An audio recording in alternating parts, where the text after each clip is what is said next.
Ano nga ba talaga ang mabuti? At syempre, hindi lang mabuti. We also like to see what's better in life. And as we ponder more words from the teacher, we pray that the Lord will enable us to see what's not only good, but what's also better in life. Thank you, Father, for this privilege of worship. And thank you for the privilege of reading the Word, preserved through the generations, and useful and fruitful for all of us even now. We pray, Father, that you may enable us to see the wonder of your word, open our eyes and ears to your wisdom. Teach us, even as we ask you, Lord, to forgive us our sins, cleanse us from all our iniquities, enable us to enter your most holy presence, and dare to ask blessings from you. Kami, Panginoon, ay humihingi ng pagpapala, ng karunungan, ng pagtutuwid, pagpapalakas, pagpapagaling, pagpapatalino. Bigyan niyo po kami, Panginoon, ng kakayahan na mas makita ang ganda ng buhay at ibukas mo po ang aming mata sa kagandahan nito. Be our speaker, O God. Fill us with your spirit. Enable us to read your mind, to touch your hand, and to be like you. Father, we ask you to protect us from evil, from all works of evil men and evil spirits. And we ask you, Father, give us serenity, calm in our hearts, and may your healing liberate us from physical, emotional, and spiritual infirmities. Thank you, Father, in the name of your Son, our teacher, the Lord Jesus Christ. Amen. So what's better in life? At maganda pa nga itanong, so what's best in life? Ecclesiastes 7, 1-6. Solomon speaking. A good name is better than fine perfume, and the day of death is better than the day of birth. It is better to go to a house of mourning than to go to a house of feasting. For death is the destiny of every man. The living should take this to heart. Sorrow is better than laughter, because a sad face is good for the heart. The heart of the wise is in the house of mourning, but the heart of fools is in the house of pleasure. It is better to heed a one man's rebuke, a wise man's rebuke, than to listen to the song of fools. Like the crackling of thorns under the pot, so is the laughter of fools. This too is meaningless. In 6 verses, we are given a big load of wisdom. At itong thesis ito ni Solomon, meron sinasabi siyang, this is better than that. It doesn't have to be read as really literally better, but a poetic device to tell us that, well, you think there is something good here? You know, find something that is also very, very good, even in its opposite. So it's a dramatic way of looking at it and saying that it is better. So then, you know, a good name is better than fine perfume. Tayo mga Pilipino, mahilig magpabango, mahilig maligo, mahilig sa cosmetic industry. Sabi, but a good name is better than that. At yun daw araw ng kamatayan, mabuti pa kuminsan sa araw ng kapanganakan. Parang ito yung mga pagbaligtad sa mga dati na nating inaakala o pinaniniwalaan, hindi para talaga baligtarin ito, kundi para ipakita sa atin na maging yung kabaligtaran ng akala natin maganda, may kagandahan pa rin. Mas mainam pa daw na pumunta sa mga bahay ng pagluluksa, sa mga lamayan, sa mga namatayan, kaysa sa pumunta sa mga party. Meron daw inam at kagandahan maging ang kalungkutan kaysa sa tawanan. At yun daw matatalino, ay isinasali niya sa kanyang schedule. Yung pagpunta sa mga malulungkot na mga okasyon, hindi lang gusto niya laging sumaya, tumawa, o malibang. At mas masarap daw yung pagtutuwid, yung kahit pintas sa'yo ng matalino, kaysa papuri sa'yo ng isang wala namang alam. Mas dapat yan pinapahalagahan, dahil ang tawa daw ng mga walang alam, para lang tunog ng mga nasusunog na siit o mga tuyong kahoy. Sandali lang yon, tapos wala na. As we have said, better did not be read as literal better, but just for contrast, for dramatic effect. So what's better in life? According to the teacher, a good reputation. A good reputation in the end, up to the end, therefore a respectable life.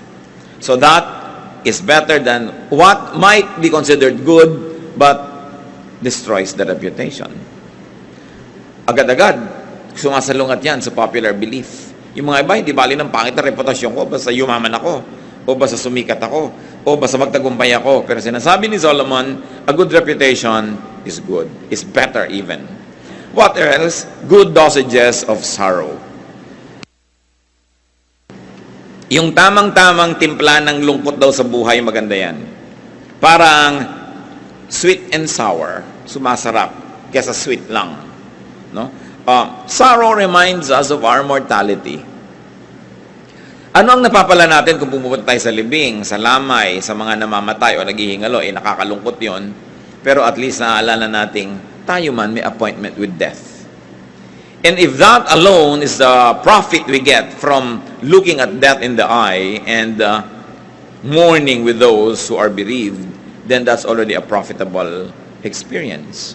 To be reminded that we will not be in this body forever, therefore we should be ready to meet our God. We should be ready and willing and able to accomplish that which God has set before us. Dahil sabi sa Bible that God has decided long ago what everyone should do in life. Binigyan niya tayo ng talino, binigyan ng kakayahan para ma-accomplish yung ganong mga bagay. Constant fun, according to Solomon, can give us an imbalanced view of life. Constant fun can render us unprepared for the inevitable, which is death, sorrow, and suffering. Nangyayari talaga yun sa buhay. So maganda, nakakapag-practice ang tao. Kaya daw yung mga bata na maganda, may mga pets, at kumisan yung mga pet nila nagkakasakit, kumisan namamatay pa, yung bata nagkakaroon siya ng education and practice kung paano ang isang mahal mo sa buhay ay magkasakit at maaaring mamatay. Na pagdating ng panahon na nangyari yun sa tao na mahal niya, na mas mabigat, mas masakit, meron siyang konting pagsasanay sa kalungkutan para hindi siya maitumba ng biglang dating ng ganitong mga uri ng problema.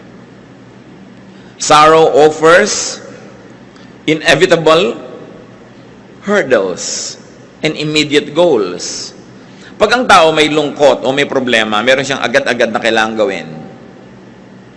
At kung ang tao mayroong agad-agad kailangan gawin, hindi siya dumarating sa punto na ano ba ang buhay? Ba't ba ako nabubuhay? Ano ba yung purpose ng life?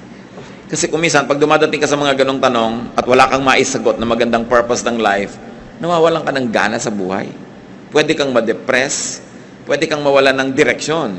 Sabi, ito ang blessing pag lagi kang may problema. Hindi mo na iniisip kung ano yung buhay. Ang problema mo laging, solve yung problem ko, gawin yung dapat kong gawin, kailangang mautang ko yung dapat kong mautang, dapat mabayaran ko yung dapat kong mabayaran. Pero kung wala kang ganun, lumulubog-lubog ang araw, wala kang maisip na gagawin, lumulungkot-lungkot ka. Ayaw natin magkaroon ng problema, pero ang pinapakita dito ni Solomon, kahit sa problema, meron ka mapapala. Kahit sa lungkot, merong benefit. Na napaka-importanting isipin na hindi ka lang dapat mahilig sa pagsasaya. Pinagpapracticean din ang lungkot. Sapagkat, ito isang bagay na hindi pwedeng maiwasan sa buhay.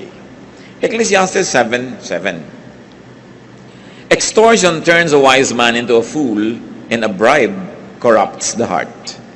Ito kasing Ecclesiastes, collection ng wisdom ito, kaya bigla-biglang kumakambyo, bigla-biglang naiiba yung topic, bigla-biglang may ibang ituturo, at yun ang ating pattern na sinusunod. Kaya kung saan tayo dali ng verse, doon naman tayo nagpupunta. What is better in life in this part of Ecclesiastes? Integrity. Integrity is better than whatever might give you benefit but will erode your integrity. To be above and beyond reproach. Yung meron kang delikadesa, meron kang self-respect, and people also respect you because you live in a respectable way. Ecclesiastes 7 verse 8, the end of a matter is better than its beginning, and patience is better than pride. So ang mahalaga daw, hindi yung simula lang, kundi yung katapusan, o natapos mo ba yung sinimulan mo. Anong pinapahalagahan dito ng teacher? Consistency. Steadfastness. To be able to deliver a promise. To be able to do what you had set out to do. So that you would have not totally wasted time. Pag simula ka ng simula at hindi mo naman tinatapos, magsisimula ka uli ng bago, marami kang nasasayang na oras na dumadaan, hindi na bumabalik, ikaw ang nalulugi. So what is important here is to complete what has begun. At kung hindi natin kayang simulan, tapusin, wag nating simulan. Kakambal siyempre nito, itinuturo sa atin ni Solomon, magplano ka. Kung may project ka, tingnan mo yung costing, kaya mo bang tapusin? Kung hindi mo kayang tapusin, huwag mo simulan. Meron ka bang energy hanggang matapos yan? O baka naman, sandali lang yung energy mo, bukas wala na. Consider all of that. Because many people waste time, talent, and treasure beginning many things and not finishing them. Another thing that's better in life, Ecclesiastes 7:9, do not be quickly provoked in your spirit, for anger resides in the lap of fools. So not being quickly provoked to anger is better than being provoked. That's what he's trying to say. So what is better here? Calm, serenity, payapa, tahimik ka, mahinahon. That you are unruffled. You're like a quiet pond without blemish on its face. At kasama doon siyempre is forgiving, understanding, and ignoring an offense or forgiving offenders. Sabi niya, anger resides in the lap of fools. Yan ay inaalagaan lang, pinapatagal, kinikimkim ng hindi matalino. Yung galit. Kasi yung galit, sinisira ka, at lalo naman yung taong kinakagalitan mo, yun ay maaari mong masira. At sa pagsira mo sa kanya, hindi ka rin madamage. Kaya ang matalinong tao daw, hindi na niya hinahayaang magalit siya agad. Kung magagalitin kayo 5 years ago, pwedeng ma-excuse yun. Pero kung hanggang ngayon, magagalitin pa rin kayo, boring na yun. Dapat, kumukonti na lang ang nakakapagpagalit sa'yo. Na magandang goal sa buhay, this year, babawasan ko pa ang pwedeng gumalit sa akin. Kasi yung taong napakadaling magalit, hindi ka lang napansin, galit ka na. Hindi ka na-invite, galit ka na. May nag-cut sa'yo sa traffic, galit ka na. Kita yung mga nangyayaring gulo sa mga taong umiinit ang ulo at sinusunod nila yung init nila ng ulo. Matagal lang lumamig yung ulo nila, may problema pa na dala-dala dahil sa naging bunga ng init ng ulo. What else is better daw? Not holding a grudge. Huwag kang nagtatanim ng sama ng loob. Hindi yun mabuti sa'yo, sa kalusugan mo, sa espiritu mo, sa iyong emosyon, at hindi rin mabuti sa iyong pakikipagkapwa-tao. Ecclesiastes 7:10, do not say, why were the old days better than this? For it is not wise to ask such questions. Ganyan lang mga tao, lagi nilang the good old days, the good old days. Nung araw, mabuti pa nung araw, mabuti pa nung araw. Hindi naman totoo yun eh, nung araw walang cellphone. No? Ang hirap tumawag, lalo kung taga-baryo ka nun. Ka-tricycle ka pa patungo sa bayan, pipila ka pa sa RCPI. Ang dami-dami ninyo, bibigay mo yung tatawagan mo sa operator, tapos tatawagin ka, papasok ka doon sa parang aparador na booth.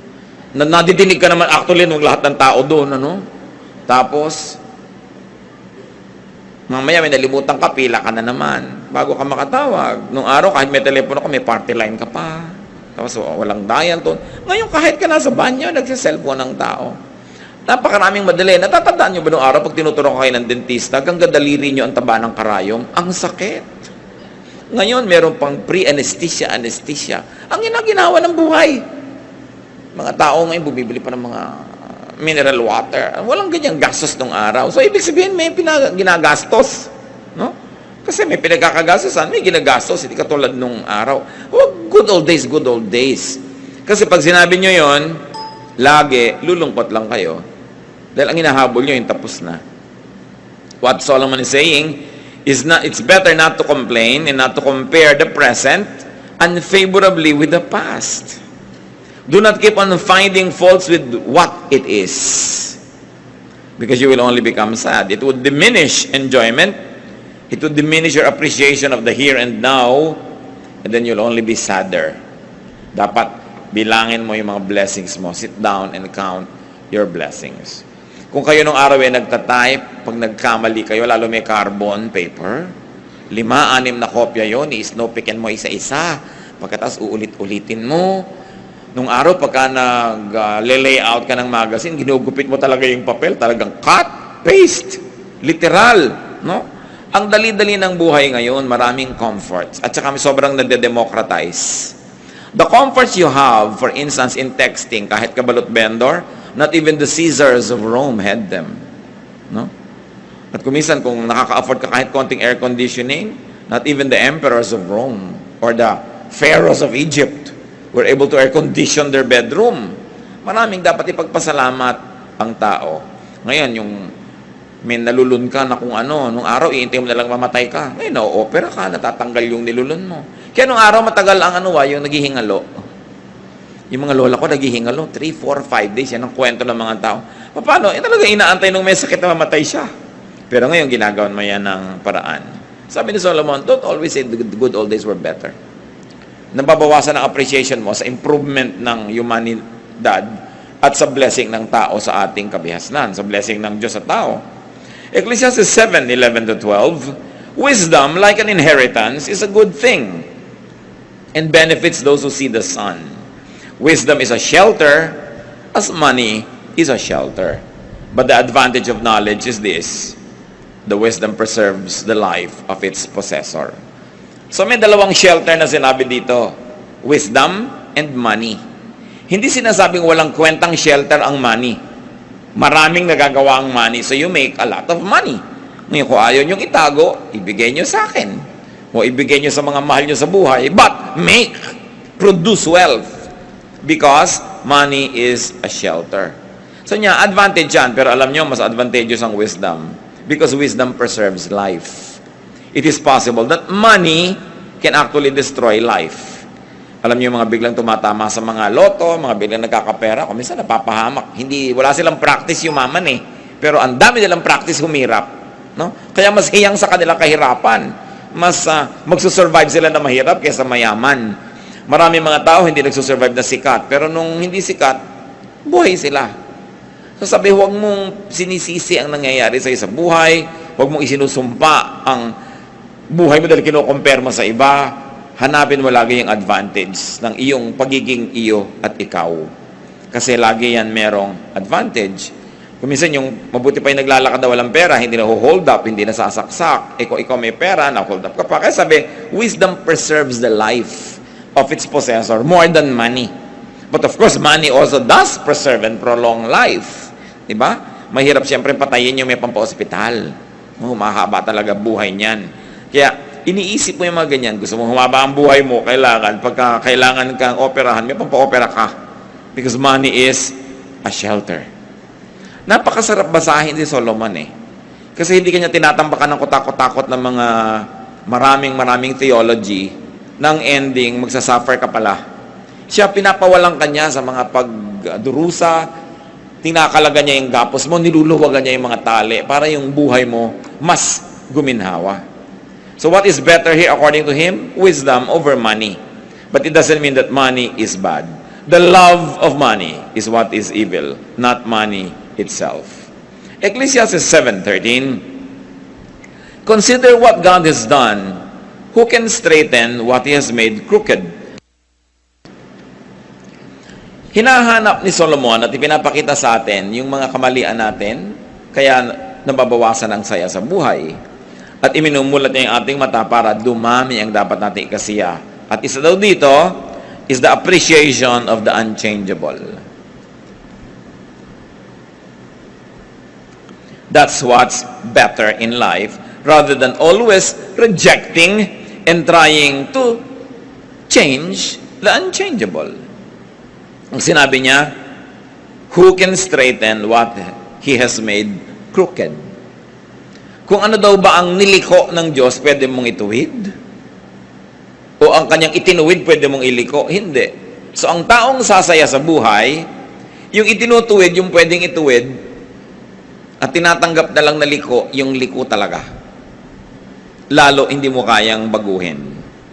Hindi mo kayang baguhin, for instance, yung aptitude ng tao, yung talent niya, yung hilig niya, talaga doon siya naka-incline. Kesa lagi kayo nagtutunggali, lagi na lang kayo na nagkakaroon ng struggle, accept. When applied to human relationships, this means to accept and even enjoy people's unchangeable traits. We try. Kung meron tayong mga pangit na ugali, gusto nating improve yan. At sikap tayo ng sikap. Pero mas luluwag ang buhay kung ikaw mismo, pag-aaralan mo, tanggapin kaysa baguhin ang iyong kapwa. Kung gusto mong baguhin ang sarili mo, baguhin mo kasi sarili mo naman yung kausap mo. Willing ka sigurong makipag-usap sa sarili mo na magbago tayo kung kinakausap mo yung sarili mo. Eh yung iba na gusto mong baguhin. Marami pong mag-asawa, hindi sila nagiging masaya together kasi parehong Gusto mo ipalitan siya, ibahin siya. Paano siya maiiba? Sabi nga sa Bible, can a leopard change its spots? Well, we do not discount the possibility of a miracle, but a miracle is more of the exception rather than the rule.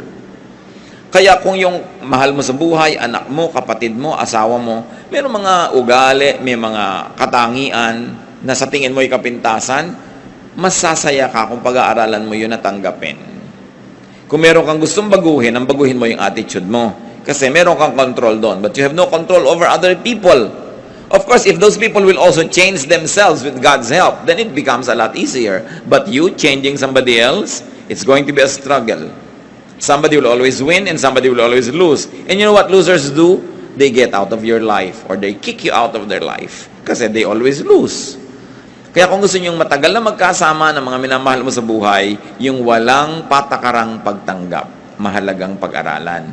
Kasi sabi ni Solomon, consider what God has done. Ibig sabihin, Diyos ang lumikha sa tao eh. So pati yung ayaw mo sa Kanya, ang totoo nun, nasa design niya yon o nasa inclination niya yon.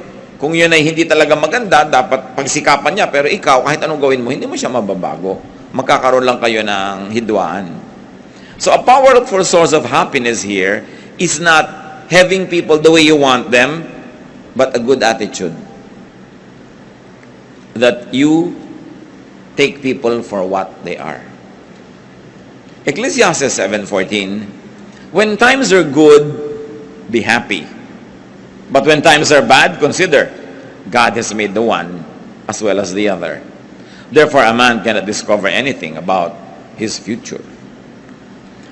Kung masaya daw ang moment, edi magsaya ka. Ngayon malungkot, edi malungkot ka. Ganun talaga ang buhay. May araw ng lungkot, may araw ng saya. Ang mahirap ito, wala namang dahilan para lumungkot, umiimbento ka ng lungkot. Yun ang miserable. Hindi naman kayo dapat mag-away, nag-aaway kayo dahil lang pareho kayong pagod. Tapos mamaya, pasensya ka na, pagod kasi ko. So pag pagod pala, okay lang mang-away. No? Hindi kailangan, pinapasama mo lang yung sitwasyon. Pag masaya ang okasyon, magsaya ka. Alam nyo kapatid kung bakit? Hindi mo alam kung bukas, lungkot ang darating. Hindi mo alam kung bukas nasunog pala yung bahay mo. Of course, we don't like that. But it can happen, di ba? Nangyayari. Ngayon, merong party, ayaw mong kumain. Tapos bukas, bigla na lang, may sakit ka sa lalamunan, wala ka talagang makain, nakaswero lang. Sisi ka ng sisi, pati hindi ko pa nakain yung pwede kong kainin, nung pwede pa. Kaya kailangan, kung maganda yung panahon, yan, samantalahin mo. Parang sinasabi, umaaraw pala, o di, yan, magpula ka, maglaba ka, maglakad ka, mamasyal ka. Kasi may mga time na bumabagyo, hindi pwede yun eh. Ngayon, yung wala namang bagyo, nagkukulong ka sa bahay.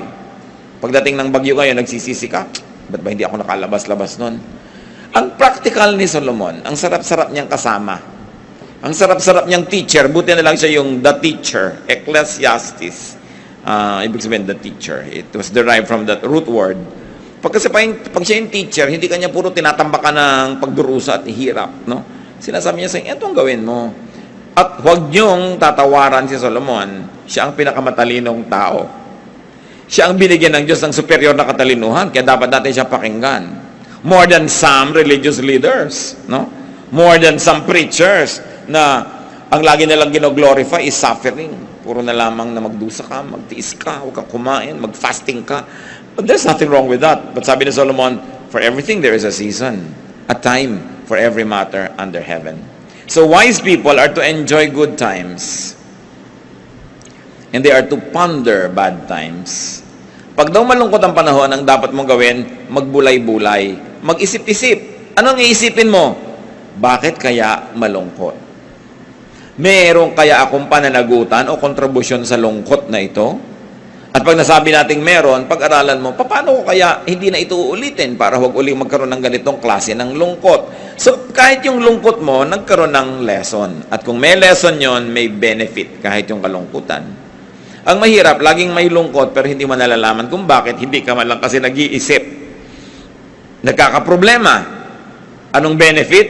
Kung mag-iisip ka, ano ang aking pananagutan? Anong contribution ko? Bakit nagkakaproblema? But lagi kami nag-aaway nitong asawa ko, anak ko, o whoever. Ano ang pananagutan ko? Dapat nating iniisip yon. Then sabi niya, makakabuti sa iyo ang mga araw ng problema at araw ng lungkot because such things make you a better person. So we learn and benefit from them. And what is the important lesson here? That God makes both good and bad times, according to Solomon. Nangyayari yan dahil pinapayagan ng Diyos.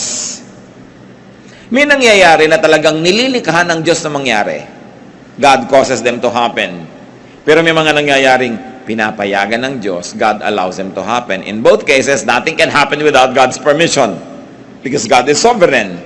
And if God permits it, no matter how much you dislike it, then there must be something good in it. Ano ang misyon? Huwag magreklamo, huwag i-compare yun sa ibang panahon. Hanapin ang lesson nun.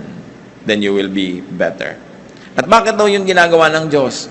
Na hindi mo malaman kung ano mangyayari bukas? Well, probably to make life interesting and moving and exciting and far from being predictable and boring. Yun ang mga variety of life.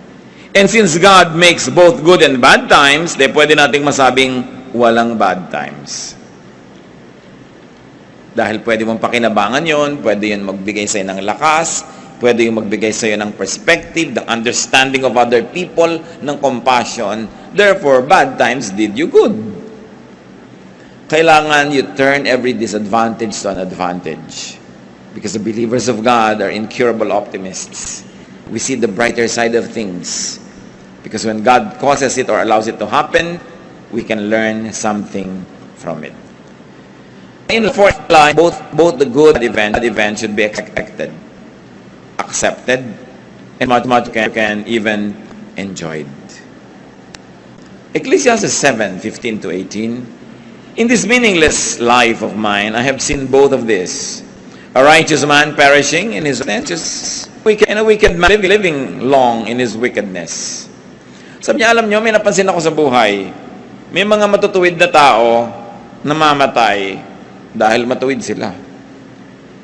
At may masamang namang tao, ang haba ng buhay. Sa katunayan, yung pangkasamaan nila yata nagpapahaba ng buhay nila. Na-observe niyo ba yan sa buhay?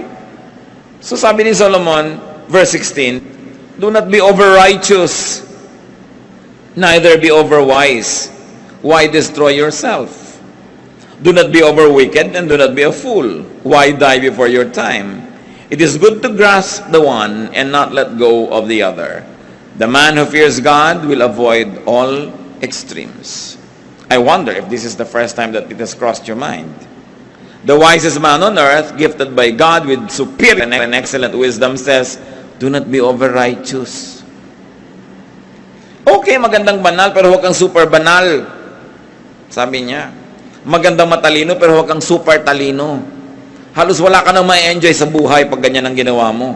Sa kabaligtaran naman nun, do not be over-wicked. Madadali din ang buhay mo. Marami magagalit sa'yo o masisira ang katawan mo. Sabi niya, do not be a fool. Sabi niya, eto ang isang katangian ng tunay na makadiyos. Hindi siya nagiging extremist.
Di ba marami mga tao pagka naging religious, overly religious, Ito yung kaharap mo siya, wala kayong pinag-usapan ko di Diyos, Biblia, mga kabanalan. At kung aaminin mo sa sarili mo, ayaw mo na siyang kaharap.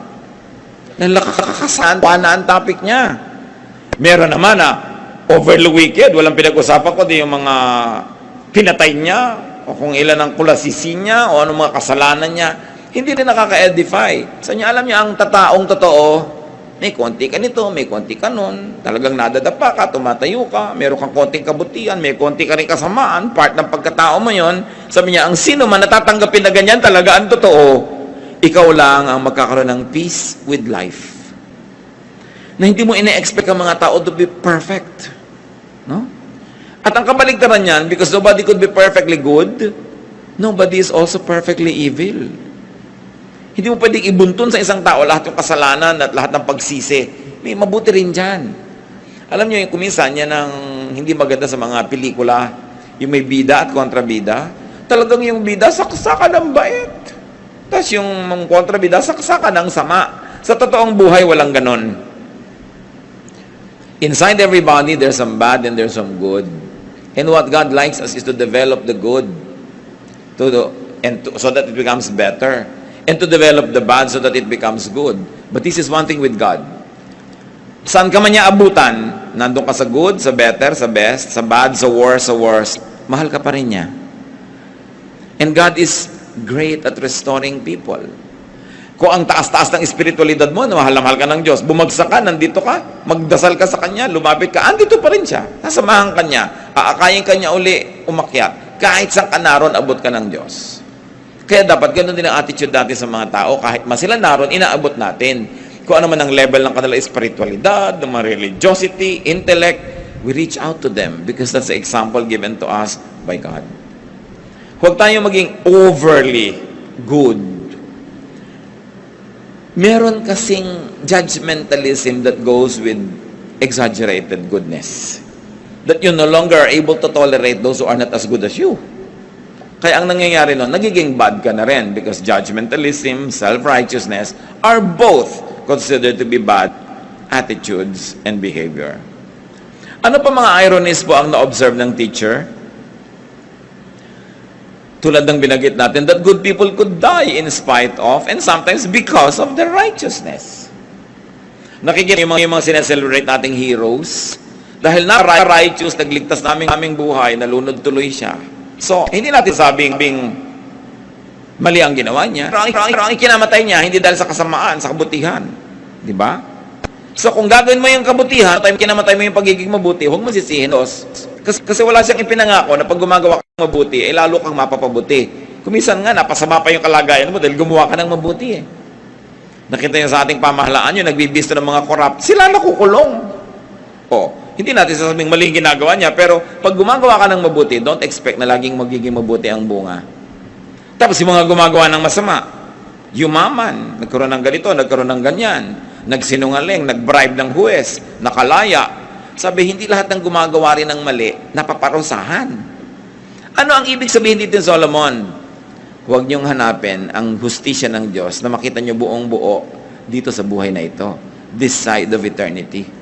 That's why the Bible is full of teachings about God's justice, especially in eternity. That God keeps account of what everyone does. So that if human justice fails, there is divine justice that will never fail. Tatandaan natin na nung nilikha ng Diyos ang tao, ibinig niya kay Adan at kay Eva ang management of creation.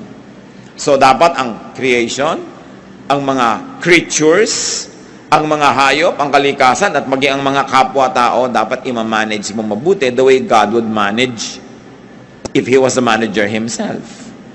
Pero dahil lumayo ang tao sa kabutihan, kaluwalhatian ng Diyos, kaya maraming imperfections, maraming injustices. Hindi yun kasalanan ng Diyos. Pero ang alam natin, itutuwid yun ng Diyos. Kung hindi man yan, maituwid lahat is part of life in the next. At yan ang pinanghahawakan natin na katarungan ng Diyos. Kaya ang ganda ng Tagalog sa gobyerno, pamahalaan. Alam niyo yung root word ng pamamahalaan is pamamahala or pagiging bahala. At pinaniniwalaan ng maraming scholar na ito'y nagmumula yung bahala sa word na bathala. So ano yung pamahalaan? Yun ang pag-manage ng kalikasan, ng kapwa-tao, ng lakas, ng kayamanan, the way Bathala himself would if he was governing. Kaya ang linis ng word pamahalaan, which is pamathalaan, pamamahala, hindi lang basta gobyerno, which is of course a Spanish word. Ang ganda ng pinagmumulan that governance must come from divine will and must be under and put under divine control. Ngayon may corruption kasi hindi yun ang ginagawa ng mga tao. So sa biglang tingin, parang yung mga unrighteous are rewarded. Okay, magulat, nangyayari talaga yun sa mundo. Pero sabi, hindi naman lagi magiging ganyan. We will see all over the Bible that the justice of the Lord will never fail. That it will prevail. What's important is, when you face your divine God and judge, that you will pass the test. Totoo naman bad people can enjoy long lives. May kasabihan nga tayo, masamang damo, mahaba ang buhay. Totoo naman yung masamang damo, binubunot mo na, buhay na naman bukas. Bakit yung gulay, matapakan mo lang, patay? Ibig sabihin, pati ang kabutihan sa ating kapwa, dapat nating alagaan. Halimbawa, merong mabuting tao, huwag mo siyang pagsamantalahan. Kasi baka yung kabutihan niya, mapatay mo, madala siya, maging masama na rin siya. Ang daming ganun mabuti pero nadala, sumamatuloy. Therefore, dapat inaalagaan natin yung mabuti. Kasi yung mabuti, sensitive. Madali siyang mag-perish dito sa present world na wicked.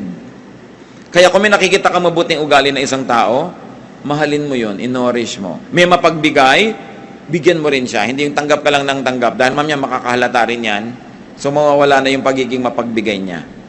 Marami mga tao, sa first love, di ba bigay na bigay? Ang pag-ibig, ang pagsinta, katapatan, lahat-lahat. Pero nung nasaktan, 1, 2, 3 times, ayaw na. Siya na yung nananakit, gumaganti na.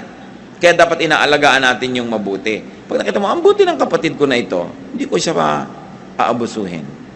Ang bait-bait ng taong ito, susuklian ko rin ang kabaitan. Kasi pag ginawa natin yun, dadami yung kabaitan, dadami yung mabait. Pero, alam mo, madaling utuin yan, utangan mo. Sabi mo, madali yan, konti lang bola-bola. Pag ginanon mo, akala nyo ba, after 3 or 4 or 5, nas makakahalata rin yun, mamaya magiging maramot na rin. So, nasira natin kung ano yung mabuti. Dapat nating inaalagaan ang mabuti para dumami yun. So, ano ang advice ng teacher sa mga sobra, mga extremist? Don't self-destruct with excessive goodness, even badness or foolishness. In other words, don't self-destruct with extreme behavior. Be moderate. Avoid extremes, even extreme goodness. Ecclesiastes 7:19, wisdom makes one wise more than powerful, and a wise man more powerful than 10 rulers in a city. So here, wisdom is equated with strength. And verse 20, there is not a righteous man on earth who does what is right and never sins. Bago pa sinabi sa book of Romans that everyone has sinned and falls short of the glory of God, sinabi na ni Solomon, wala naman talagang kahit mabait at mabuting tao na hindi nagkakamali. Anong application, kapatid? Meron kayong mahal sa buhay na generally mabuti, tapos nagkamali, patawarin. I-restore, turuan, pero huwag ipagdiinan, tapakan, kalimutan, kasi wala naman talagang perfectly righteous. Sobra naman na paghanapan natin ang ating kapwa ng perfection. Kahit sino siya, kahit ano siya. Sometimes we over-idealize our mothers. So hindi natin iniisip na pwede silang magkamali. We over-idealize our fathers or our religious leaders or our teachers. Hindi natin sila binibigyan ng space to be human. That is cruel. Kasi ang tao, kahit gano'ng kaganda ng performance niya, meron din niya na moments na hindi ganang level ng galing-galing. May moments na siya ay mahina. So dapat natin siyang ganang puwang. This implies that people should not try too hard to be over-righteous. Yung talaga ba, walang-wala sa masa mo, kahit pa nga, hanggang antok ka na, pilit mo kami mag-pray, maga ka na nakaka-amen, nakakatulugan mo, no? Ubod ng habang prayer dahil magdamag, pagising, amen. Pero yung pala, hindi naman talaga pray. So, alam naman ng Diyos yun. So napilitin lang sila ng sarili mo. Lord, bukas na lang po ako mag-pray. Antok na talaga ako. Ba't mo naman pipilitin? Sabi, may ganun talaga. Ngayon, kailan ka magpe-pray ng talagang thorough, mahaba? di yung nung nasa mood ka, yung ganado ka talaga, may conviction ka. Kasi iba-iba naman yung klima everyday. Tulad din ng araw na masaya, huwag kang maglungkot kasi araw yan ang saya. So may mga moments na talagang very spiritual yung feeling mo. Doon mo samantalahin kasi may mga moments hindi ganun lagi.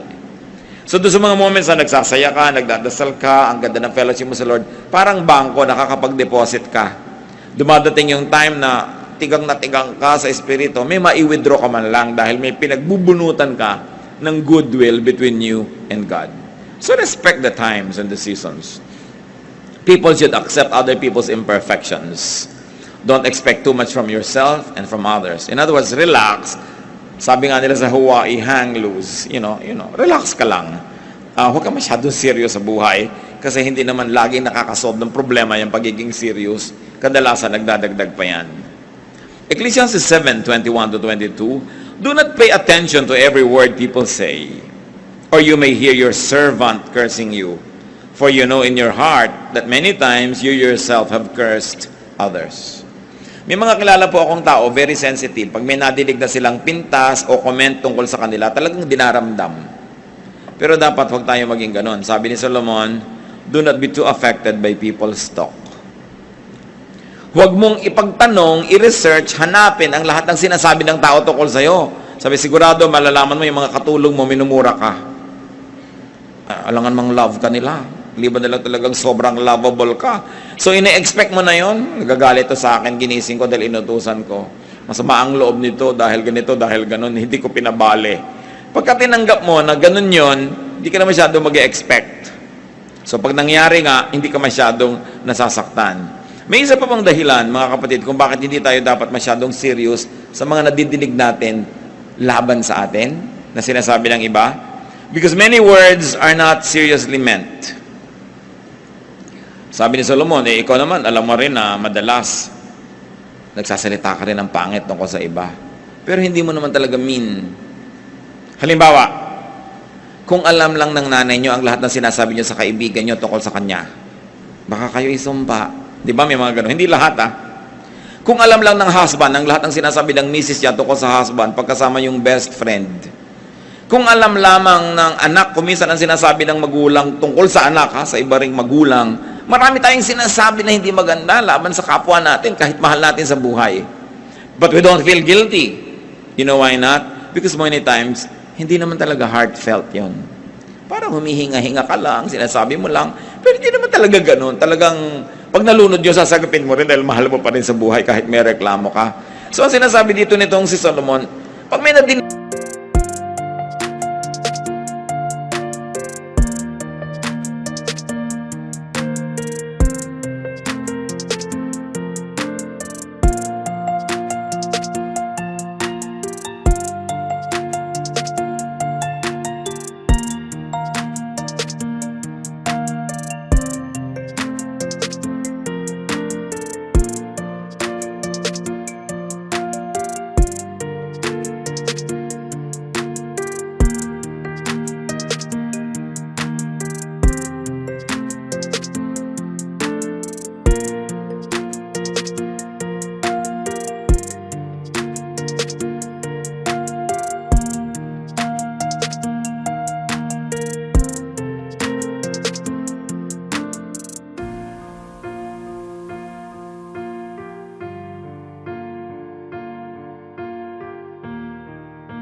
ka na mga masamang komento ko sa'yo, huwag ka masyadong dibdibin. Sabihin mo, of course, naturally, siyempre hindi ako perfect, may maipipinta sila. At saka siyempre hindi sila perfect, namiminta sila. Pag ganun ang attitude mo, hindi ka lagi nakaramdam. Dahil, ang totoo, marami talagang nasabi ang kapwa tungkol sa atin. Marami yun. Huwag mo na lang alamin para huwag sumama loob mo. At kung gusto mong alamin mo lang dahil gusto mong suriin kung totoo ba o hindi at kung totoo, paano ako bago para mawala yung sinasabi nila. dahil in-improve ko yung ugali ko. Then again, it becomes beneficial. Sa simula lang masakit, pero meron kang napapala pagkatapos. Many words are not really seriously meant. And we know that because many times we also talk senselessly. No? Nagsasalita tayo ng mga masakit pala pagka nadinig ng iba, pero hindi naman natin talaga mean. Of course, the good thing is to always control our tongue. But you know, na yung tongue, mas madali mo pang kontrolin kumisa ng hito, no? Na nagpupumiglas. Kahit pukpukin mo yung dalag, buhay pa rin. Mahirap hulihin at habulin pag nakatalon. Mas malala yung dila doon. So, isang binibigay dito sa atin ng Solomon na kapayapaan is, tanggapin mo na rin na talaga madaldal ka. Na talaga kuminsan, yung katinang dila, masarap kamutin. No? Yung masarap magchismis. Kasi kung lagi kang, masama ang ginagawa ko, pero lagi mo lang ginagawa, nahahati ka masyado, naguguluhan ka. Pero pag sabi mo, it's part of my imperfection. I will do my best, by God's grace. Pero kung sakaling nangyari na uli, ayan na naman ako, may human nature. Hindi tayo tinuturoan ni Solomon na maging pabaya sa high moral standards. Hindi niya tayo tinuturoan na maging konsentidor sa mga sarili natin pagkakataon. Tinuturo lang niya sa atin, tao ka, tanggapin mo na tao ka. Tinatanggap ka ng Diyos na tao ka. Pero hindi ibig sabihin, kinukutin ng Diyos na laging ganyan ka na lang. Mag-improve ka. Pero kung hindi ka pa nag-i-improve, keep improving, pero be at peace with yourself. It also follows that you must be at peace with others. And where is peace premised? Acceptance of what is true about you and what is true about others. And the moment you accept what is ugly but truthful about yourself, the more you will love God because God loves you in spite of. And the more you will appreciate God because God never gives up on us. Pero wag ka na lagi nakikipagtunggali sa sarili. Yung pagmamahal at pagtanggap sa sarili is also an act of godliness. Why? Because God created you. Kung minsan nakala mo kapintasan yun, pero sa tingin ng Diyos hindi pala. Kailangan mahanap mo kung ano yung strength ng what you might perceive to be a weakness. Verses 23 to 25.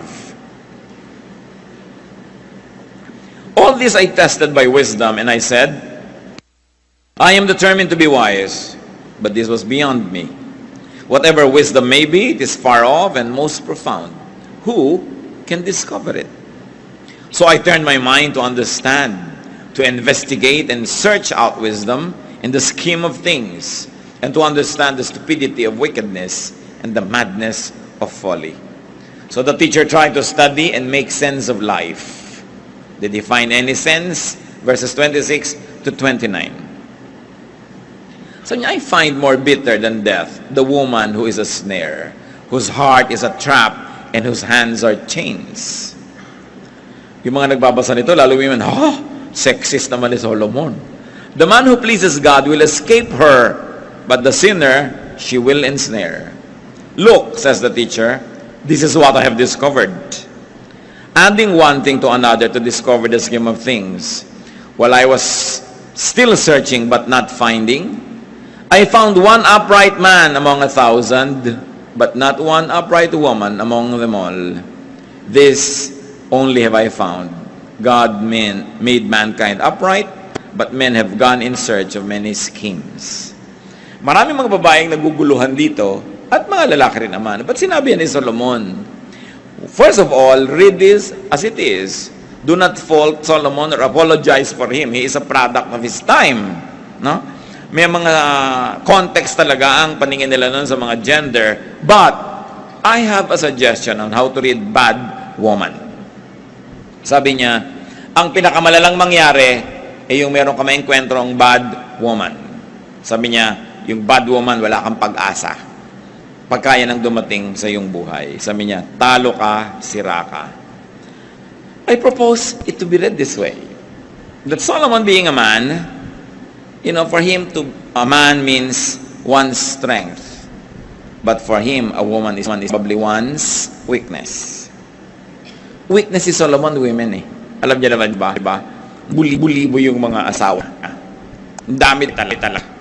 Yun ang weakness niya. At sinasabi maraming mga propeta ng kanyang panahon naging dahilan ng pagbababa ng kanyang status with God. So pag sinasabi niyang yung woman ang curse sa buhay, yan ang problema.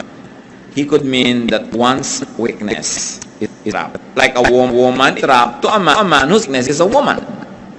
That one's weakness, whatever that is, a man, a woman, a child, vice, drugs, one's weakness is a trap. And one's weakness must be avoided and would be avoided only by strict obedience to God. May weakness kasi Solomon, women. In matters not concerned with man's weakness, there is a possibility of goodness, of success, and godliness. But it is impossible to be good when one submits to his weaknesses. Kasi sinabi niya, a good man you can find, but a woman you cannot find any. And I was reading it that way, and I said, it does not violate sound interpretation. Because a wise man like Solomon cannot possibly say na walang mabuting babae ni isa sa mundo. It could be a poetic way of comparing two things. People's weaknesses and desires twist their minds. Like a woman can twist the mind of a man na sobrang weakness yung woman na yun. So what is good? What is better? Continue to read Ecclesiastes. And it's nice to read alone. Ang ganda-ganda po pag bulay-bulayan yung Ecclesiastes. Really, it's my favorite book. Kung meron kang dalhin sa isang pulo na malalagay ka doon ng 5 years, walang alisan, take Ecclesiastes. No? Kahit mo siya ulit-ulitin na basahin, after 2 years or 3, meron ka na naman bagong makikita, not because the words change, but because you change. You are now more capable of seeing things than before. Kaya napakainan po. Ang challenge na ngayon natin, marami tayong lungkot, marami tayong hirap, marami tayong weaknesses, marami tayong reklamo, marami tayong kino-compare. Ano ang lesson na ibinibigay sa atin Solomon? Father, teach us. Humihingi kami, Panginoon, ng wisdom para itong pag-aaral namin huwag masayang. Maiuwi namin ang as much wisdom as possible at habang binagbubulay-bulayan namin at iniisip ito, lalong mag-ugat sa aming kamalayan na lalo namin maintindihan yung practical application. Sa ilang saglit, magbulay-bulay tayo mga kapatid. Sa major points, the Spirit God has touched you on, na ipinapaalala sa atin, na merong lesson from Ecclesiastes, from the word of God given to Solomon. Consider such words and make peace with yourself and with God. Let's pray in silence.